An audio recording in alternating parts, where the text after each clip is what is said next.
تو عقائد میں 5 چیزیں ہیں، وہی 5: ان تؤمن باللہ و ملائکتہ و کتبہ و رسلہ والیوم الاخر۔ حدیث جبریل کی روح سے چھٹا سوال، یہ چھٹی جو چیز ایمان میں شامل ہے وہ ان تؤمن بالقدر خیرہ و شرہ، تو یہ 5 چیزیں اس میں آ جاتی ہیں۔ عناصر میں بھی 5 چیزیں آ جاتی ہیں، نماز، توحید و رسالت ہے، نماز، روزہ، زکوٰۃ، حج، ٹھیک ہے۔ اب یہ عقائد ہو گئے، اور عوامل کیا ہوئے؟ ارکان اسلام، ایمانیات۔ دیکھیں ہمارے ایمان میں شامل جو چیزیں وہ ہم نے لکھ دی ہیں۔ اب دوسرا اس کا پہلو ہے وہ ہے معاملات کا۔ اب معاملات میں اسلامی ضابطہ حیات میں جو چیزیں آتی ہیں وہ آپ ذرا یہاں پہ دیکھیں گے، ٹھیک ہے، یہاں پہ دیکھیں گے اور یہاں پہ دیکھیں گے اور اسی طرح یہاں پہ دیکھیں گے۔ اب دیکھیں اسلام کا روحانی نظام یہ معاملات کے ساتھ تعلق رکھتا ہے، اسلام کا اخلاقی نظام یہ بھی معاملات کے ساتھ تعلق رکھتا ہے، اخلاق کے جو ماخذ ہیں اس کا تعلق بھی بیسیکلی معاملات سے ہے، اور اسلام کا معاشرتی نظام یہ بھی معاملات سے تعلق رکھتا ہے۔ اب ہم یہاں پہ تمام اجزاء کو تھوڑا تھوڑا دیکھ لیں گے تو یہ چیزیں ہمارے لیے بڑی کلیئر ہو جائیں گی۔ اسلام کا روحانی نظام، اس کے حوالے سے اگر ہم دیکھیں تو دیکھیں اسلام جسٹ چند سجدے دینے کا، اللہ کے نام پہ قربانی کرنے کا، لوگوں کے ساتھ اچھا کرنے کا، یہ اکیلا یہی دین نہیں ہے، بلکہ اس کے مرکزی جز جو ہے وہ انسان کا باطن ہے، کہ انسان، اب روحانیت کسی نے دیکھی نہیں ہے، روحانیت کسی نے پرکھی نہیں ہے، روحانیت کا تعلق جو ہے وہ انسان کے باطن کے ساتھ ہے۔ تو اسلام کا نظام ایک ایسا ہے جو نہ انسان کو ظاہری طور پر پاک صاف کرتا ہے بلکہ روحانی طور پر بھی اس کو پاک صاف کرتا ہے۔ وہ یہ ہے کہ انسان کی جو روح ہے اس کو نفس کی غلامی سے آزاد کرنا، دنیا کی آلودہ فضاؤں سے اس کو پاک کرنا، اور اسی طرح اللہ تعالیٰ کی اطاعت اور محبت اور اللہ کی رضا جو ہے اس کے جذبات اس کے اندر پیدا کرنا، یہ روحانیت ہے۔ اب اسلام کے اندر دیکھیں ہم یہی مسلمان ہیں جو اپنے گھروں میں دائیں بائیں علاقوں میں پھر رہے ہوتے ہیں، تو ہمارے وہ جذبات نہیں ہوتے مساجد کے ساتھ، دین کے ساتھ، ہوتے بھی ہیں وہ والے نہیں ہوتے۔ اگر یہی مدینے کی گلیاں ہوں، بیت اللہ ہمارے سامنے ہو، اور آقا علیہ السلام کی مسجد نبوی ہمارے سامنے ہو، یا حرم کی چیزیں ہمارے سامنے ہو، آب زمزم کی کیفیت ہو، ہمارے اندر اور چیزیں پیدا ہوتی ہیں۔ یعنی کہ انسان کو جس طرح اللہ تعالیٰ نے ظاہری طور پر پاک رکھنا ہے، اسی طرح اللہ تعالیٰ چاہتا ہے کہ یہ جو انسان ہے اور اسلام کا جو نظام ہے یہ باطنی طور پر بھی انسان کے لیے وہ پاک اور صاف ہونا چاہیے۔ یعنی کہ جن آنکھوں سے وہ دیکھ رہا ہے اور اس کے احکام پر وہ آنکھیں چلنے والی ہوں، اللہ تعالیٰ کے احکام کو پورا کرنے والی ہوں اور اللہ تعالیٰ کے غصے اور غضب سے بچنے والی ہوں، تو اس لحاظ سے ہم نے اس نظام کو دیکھنا ہے۔ تو اس نظام کا بنیادی طور پر مقصد یہی ہے کہ اللہ کی رضا اور خوشنودی، لہذا اسلامی نظام کو اڈاپٹ کیا جانا چاہیے، اور یہ اس میں صرف روحانی نظام کے ذریعے سے بھی آپ کے لیے لازمی ہے کہ روحانی نظام انسان کا جو انٹر ہے اس کو صاف کرتا ہے۔ اب بیسیکلی سب سے بڑا جو نظام ہے وہ ہے دوسرا، اسلام کا اخلاقی نظام۔ اب انسان کے اندر اخلاق ہے نا، یہ ودیت کیے گئے، فطرتاً انسان کے اندر یہ چیزیں موجود ہے کہ انسان محض بعض صفات کو پسند کرتا ہے اور بعض کو ناپسند کرتا ہے۔ انسان کے اندر کچھ اوصاف ہوتے ہیں، کچھ خوبیاں ہوتی ہیں، کچھ برائیاں ہوتی ہیں، اور انسان انہی چیزوں کا مرکب ہے۔ اب دیکھیں اخلاق پہ درس نہ صرف آپ کو عبادت کے ذریعے سے ملے گا، نہ آپ کو باقاعدہ طور پر قربانی، ریاضت اس کے ذریعے سے ملے گا، بلکہ یہ انسان کے ساتھ متصل ہے۔ وَإِنَّكَ لَعَلَىٰ خُلُقٍ عَظِيمٍ، اور بے شک اے پیغمبر صلی اللہ علیہ وسلم ہم نے آپ کو بہترین اخلاق کا مالک بنایا ہے۔ اور اسی طرح اللہ کے نبی صلی اللہ علیہ وسلم نے فرمایا انما بعثت لأتمم مکارم الاخلاق، مجھے اس لیے بھیجا گیا ہے کہ میں حسن اخلاق کی تکمیل کر سکوں۔ تو اسلامی ضابطہ حیات میں جو ایک اہم نقطہ ہے وہ ہے اخلاقی نظام کی تکمیل۔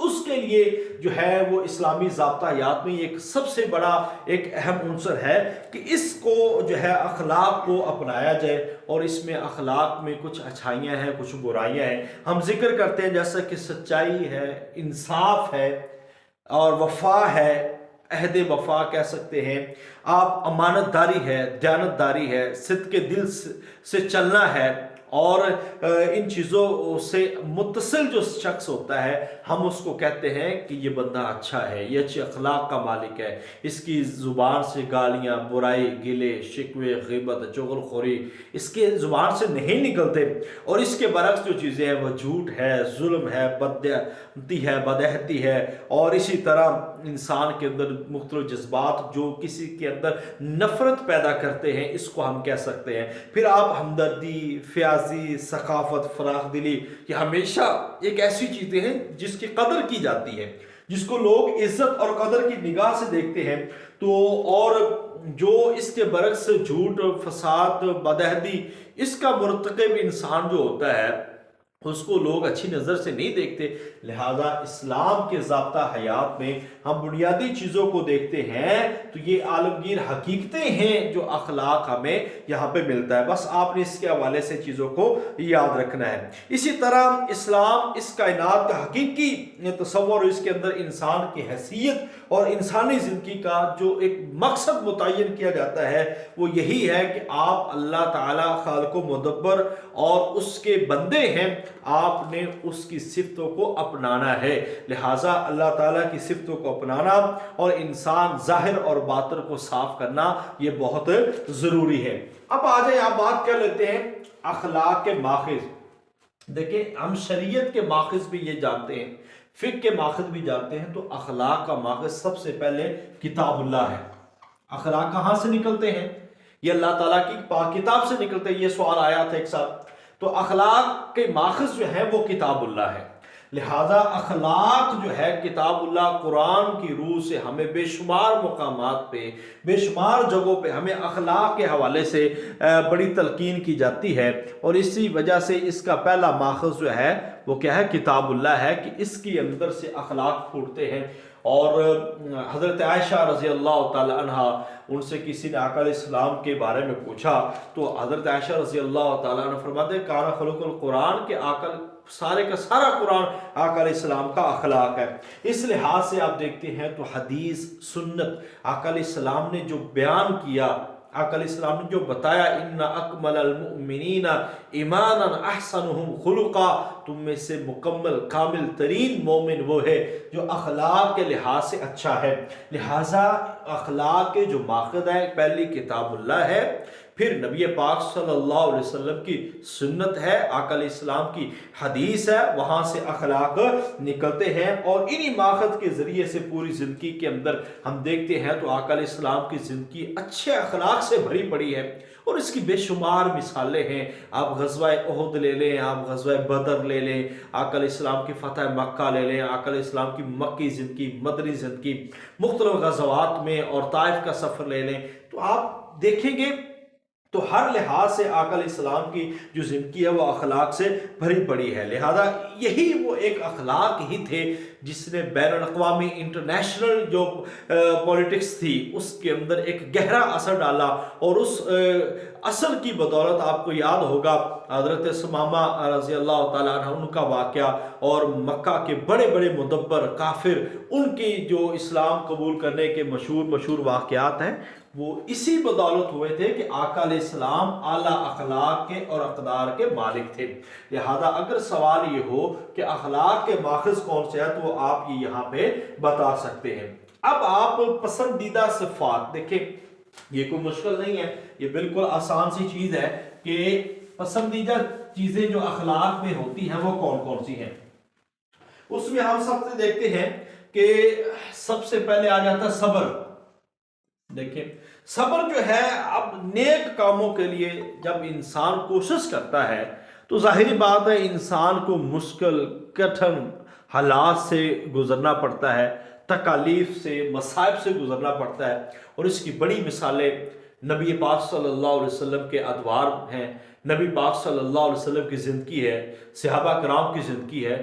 تو آپ ایک ایک صحابی کی زندگی کو دیکھیں تو صبر سے بھری ہوئی ہے، تکالیف پریشانیوں سے بھری ہوئی ہے۔ اس لحاظ سے اخلاق میں سب سے پہلی چیز جو آتی ہے وہ صبر آتا ہے، کیونکہ یہ نہیں ہے کہ آپ کے ساتھ ہر چیز اچھی ہے، آپ کے ساتھ ہر بندہ نیکی کر رہا ہے تو آپ کے اخلاق اچھے ہیں۔ انسان کے اخلاق کا پتہ تب چلتا ہے جب انسان کے ساتھ کچھ ایسا ہو جس کی اس کو توقع نہیں تھی، جو اس کے لیے برداشت کرنا مشکل تھا، اس طرح کا کچھ ہو جائے تو پھر انسان وہ کہتا ہے کہ یار اب اس نے صبر کیا، اس کا مطلب ہے یہ اخلاقی طور پر ایک مضبوط بندہ ہے۔ لہذا ہر حال میں حق، سچائی، مضبوطی پہ قائم رہنا۔ اللہ تعالیٰ فرماتا ہے یا ایھا الذین آمنوا استعینوا بالصبر والصلاۃ، اے ایمان والو صبر اور نماز کے ساتھ جو ہے اللہ سے مدد طلب کیا کرو۔ اب یہ صبر جو ہے اخلاقی پہلا وصف ہے جو انسان کے اندر ہونے چاہیے، جس کے تحت انسان کو مضبوطی ملتی ہے۔ دوسرا وصف جو کہا گیا ہے یہ اسلامی ضابطہ حیات آپ کا جو ٹاپک ہے فیڈرل پبلسز کمیشن میں، یہ جسٹ آپ کو بتانے کے لیے، سکھانے کے لیے، اور یہ چیزیں مشکل نہیں ہیں، یہ بالکل آسان ہے، مگر یہ کہ قریب قریب آپشن ہوتے ہیں بعض اوقات، تو آپ کو اگر اس میں سے کوئی سوال ہوتا ہے تو آپ تسلی کے ساتھ اس کے جواب دے سکے۔ باقی یہ چیزیں ساری آپ کی انٹرویو کے لیے بہت امپورٹنٹ ہے، خاص طور پر جو کے پی کے لوگ اور فیڈرل میں جو ٹی جی ٹی کے لوگ ہمارے پاس انٹرویو کی تیاری کر رہے ہیں، یہ ان سب کے لیے موسٹ امپورٹنٹ کلاس ہے کہ وہ اس کو ضرور دیکھیں، کیونکہ اس میں سے لازمی سوال جو ہے وہ ہو جاتے ہیں۔ اب سچائی، امید کرتا ہوں کہ آپ کو چیزیں سمجھ آ رہی ہوں گی۔ سچائی قرآن مجید میں جن اخلاقی صفات کو بڑی اہمیت دی جاتی ہے اس میں سے ایک سچائی ہے۔ اب دیکھیں سچائی کس قدر ہمارے لیے امپورٹنٹ ہے۔ سچائی کا مطلب اتنا نہیں ہے کہ صرف زبان سے غلط اور خلاف واقعہ بات نہ کہی جائے، بلکہ اس کا مفہوم بڑا وسیع ہے، اس میں دل اور عمل کی سچائی ہے۔ ہم یہ سمجھتے ہیں نا کہ شاید میں نے زبان سے جھوٹ نہیں بولا تو میں سچا ہوں، عمل سے اگر بندہ جھوٹ بولے، اگر عمل سے اور اس کی زبان سے وہ چیزیں میچ نہ کر رہی ہو تو اس کا مطلب ہے بندہ صاف کو نہیں ہے۔ لہذا زبان کی سچائی جو ہے یہ بہت ضروری ہے۔ دل کی سچائی یہ ہے کہ دل میں کسی قسم کا نفاق، دغا بازی، فریب کا عنصر اس کے اندر موجود نہ ہو۔ جو عقیدہ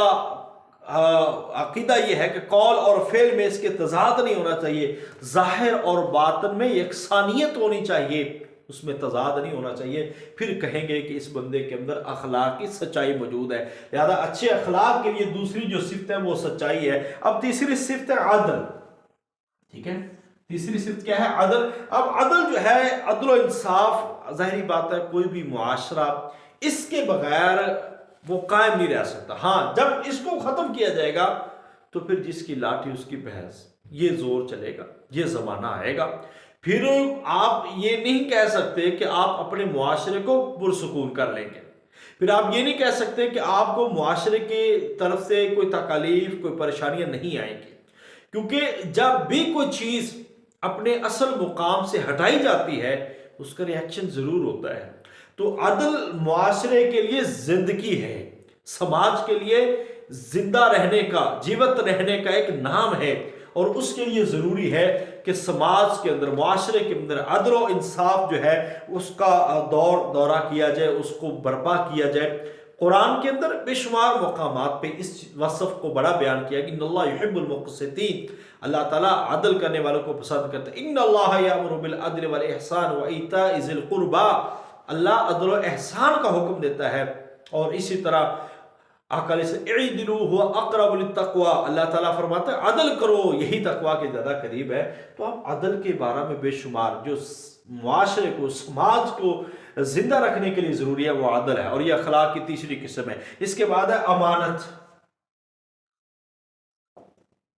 اب امانت کے بارے میں بھی آپ کو علم ہے، ظاہری بات ہے، صرف یہی نہیں ہے کہ کوئی چیز آپ کے پاس رکھ دی ہے، وہ محض مطالبے پر آپ اس کو ویسے ہی دے دیں، واپس کر دیں، بلکہ تمام حقوق و فرائض کا دیانتداری کے ساتھ اس کا ادا کرنا، یہ امانت کے مفہوم میں ہے۔ ہم یہی سمجھتے ہیں یہ میں نے بال پوائنٹ دی تھی، اس نے مجھے بال پوائنٹ واپس کر دی۔ اب دیکھیں عدل، یہ آپ نے امانت ادا کر دی، خیر نہیں کی، مگر ایک چیز ہے، کوئی بندہ آپ سے یہ پوچھے کہ یار اس نے آپ کو کیا دیا ہے، یا اس کے بارے میں جس کے بارے میں وہ کہہ کے گیا تھا کسی کو نہیں بتانا، اچھا آپ لوگوں کو کہتے پھرتے آپ نے چیز نہیں رکھی، پیسے نہیں رکھے، کوئی چیز بھی نہیں رکھی، مگر آپ نے اس کے بارے میں لوگوں کو بتایا، تو پھر کیا ہوگا؟ یہ امانت نہیں تھی، اس میں خیانت ہوئی ہے۔ اور آج ایسی خیانتیں زیادہ ہیں، آج سماج کے اندر ایسی خیانتیں زیادہ ہیں جس کا کم ہونا ضروری تھا مگر وہ کم نہیں ہوئی۔ اس کے بعد ہے عفو درگزر۔ عفو درگزر آپ کو علم ہے کہ معاف کرنا، دوسرے کی خطا کو اور قصور کو معاف کر دیا، اور انتقام، یہ عفو درگزر کو ذرا سمجھے کہ یہ نہیں ہے کہ فرض کیجئے ایک تکڑا بندہ ہے، اس نے غلطی کی ہے، آپ اسے بدلہ نہیں لے سکتے، آپ کہتے ہیں میں نے اسے معاف کیا، ٹھیک ہے، یا آپ مجبور ہو کے معاف کریں، یا پھر آپ کے اوپر طاقت ہی نہ ہو کہ آپ کسی کا کچھ کر سکے تو آپ کہیں چلیں جی میں معاف کرتا ہوں۔ دیکھیں عفو درگزر کا مطلب ہے لوگوں کو معاف کرنا، ٹھیک ہے، وافو۔ اب یہ معافی کب ہے؟ اس وقت جب آپ انتقام لینے پہ قادر ہو، یعنی کہ جب آپ کے پاس پاور ہے، آپ اس پوزیشن میں ہیں کہ آپ اسے بدلہ لے سکتے ہیں، اور آپ بدلہ نہیں لیتے، چھوڑ دیتے ہیں۔ اب اس جگہ پہ جب آپ معافی دیتے ہیں نا، تو اس کو کہتے ہیں عفو درگزر، آپ معاف کر دیتے ہیں۔ اور اگلا پوائنٹ ہے رواداری۔ رواداری، اب یہ پوائنٹ آپ کو علم ہے کہ یہ رواداری کا مطلب ہے باہمی تعلقات سے، خیر خواہی سے کام لیا جائے، دوسرے کی معمولی غلطیوں کوتاہیوں پر گرفت نہ کی جائے۔ رواداری کی بنا پر معاشرے کے اندر بھائی چارہ کے جذبات ابھرتے ہیں۔ اگر آپ کے پاس، اب ہمارے تو لوگ مسلک کو برداشت نہیں کرتے، اگر آپ کے پاس مختلف مذاہب سے تعلق رکھنے والے لوگ ہوں، آپ ان کو برداشت کریں، ان کے معاملات میں آسانی پیدا کریں، ان کے لیے سہولیات پیدا کریں، تو اس کو کہتے ہیں رواداری۔ آپ ان کے تعلقات کو مضبوط کرتے ہیں اور اس کا معاشرے کے اوپر بڑا ایک گہرا اثر پڑتا ہے۔ پھر آپ کہہ سکتے ہیں کہ اس کے بعد ہے اسلامی ضابطہ میں، اخلاق میں احسان، نیکی کرنا، اچھائی کا برتاؤ کرنا، ضرورت مندوں کے ساتھ کیا جا سکتا ہے، قرابت داروں کے ساتھ کیا جا سکتا ہے، کسی کو مصیبت سے نجات دلا کے اس کا کیا جا سکتا ہے، کسی کے حق کی خوبی اور بہتری سے ادا کیا جا سکتا ہے، یعنی کہ یہ سارے احسان کے زمرے میں آتے ہیں کہ ہمیں احسان کرنا چاہیے۔ اس کے بعد اخوت، اور یہ بڑا مشہور ہے پوائنٹ، اس کے والے سے آپ کو نبی پاک صلی اللہ علیہ وسلم کا دور جس کو ہم کہتے ہیں مواخات مدینہ، یہ آپ کو علم ہوگا کہ آقا علیہ السلام نے ان کو بھائی بھائی بنایا تھا، تو اخوت کے جذبے ہونے چاہیے۔ تو اسلامی ضابطہ حیات میں یہ تمام خوبیاں ہونی چاہیے جس کے ساتھ ایک اچھا اخلاقی جو معاشرہ اور نظام جو ہے وہ پایہ تکمیل تک پہنچتا ہے۔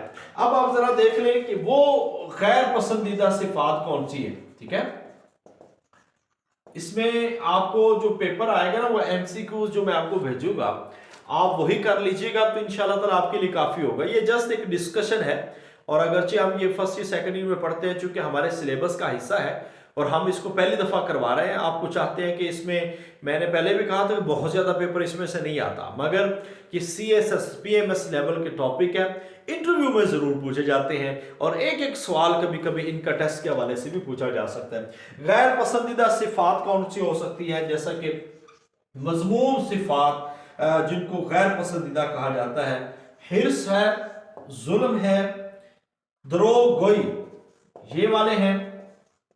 آپ کہہ سکتے ہیں غیبت ہے، خیانت ہے، اس کے الٹ سارے، ٹھیک ہے، جھوٹ ہے، یہ سارے اسی کے اندر آئیں گے۔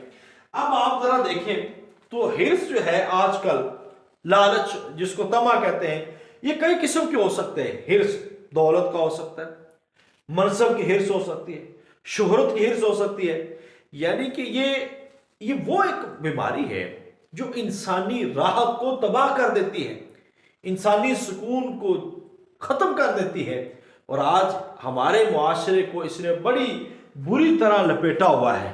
ہمیں دائیں بائیں ادھر ادھر سے بہت سارے ایسے سماج کے لوگ ملتے ہیں جو آج اس بیماری کے اندر مبتلا ہیں۔ لہٰذا اسلامی ضابطہ حیات میں اس چیز کی گنجائش نہیں ہے کہ حرص سے انسان کو بچنا چاہیے۔ اب ظلم جو ہے، ظلم ایک برا، قبیح، انتہائی خطرناک اور ظالم کے والے سے قرآن کے اندر بے شمار وعیدیں آئی ہیں، حدیث کے اندر بڑا بیان کیا گیا ہے۔ انسانوں کی تکلیف دینے کا جو ایک جذبہ ہوتا ہے نا، اس کو ظلم کہتے ہیں۔